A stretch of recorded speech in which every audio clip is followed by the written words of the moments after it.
Hi everyone, welcome back to our course. Now let's continue with touch. Touch can be very different in different cultures. Since childhood, our culture has taught us how to communicate with touch. We have learned who to touch and where they may be touched.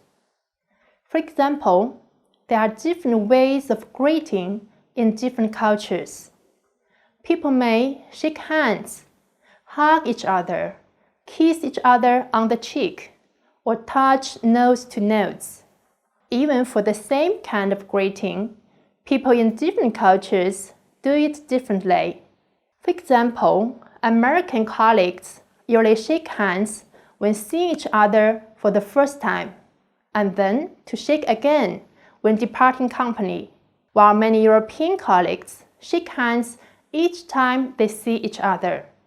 The number of pumps, that is, the squeezes and the up and down shakes in the handshake, also varies among cultures. The Germans and French typically only give 1 to 2 pumps and then hold the shake for a few seconds. The British tend to give 3 to 5 pumps, while the Americans tend to give 5 to 7 pumps. Besides handshaking, the Americans also hug a lot, either to greet someone or to say goodbye. We're going to talk about the cultural use of hugging.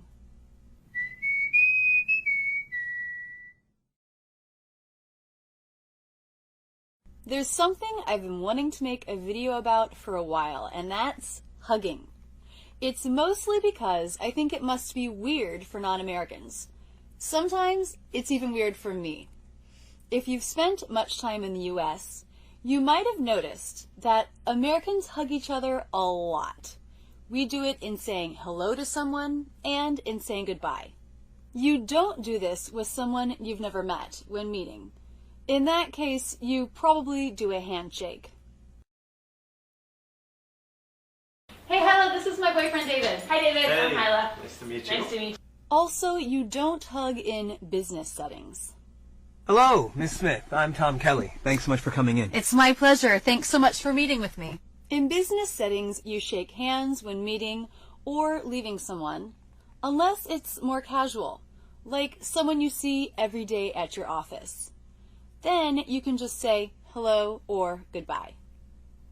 Morning, Tom. Hey, morning, Rach. But when it's a friend, you hug when you meet up or part ways with them.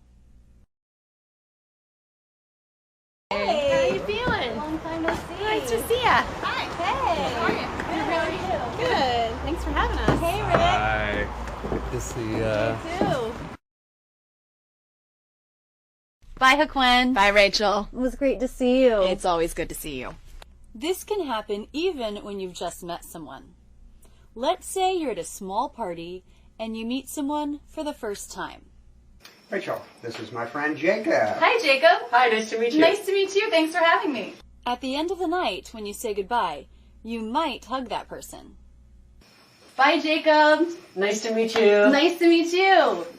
Men and women alike hug as a greeting and as a goodbye, though sometimes men do something more of a slap than a hug. Hi, man. Hi. Talk to you soon. See you. Bye.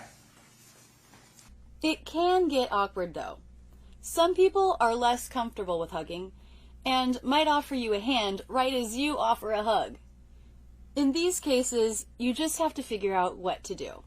If you're not sure what to do, you can try to wait for the other person to initiate. Hey. Oh. Hi. Hi.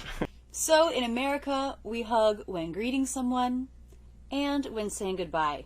Another example of cultural difference in touching behaviors is patting someone on the head. In some countries, like the US, Korea, or China, people like to pat someone, especially a child, on the head to convey affection.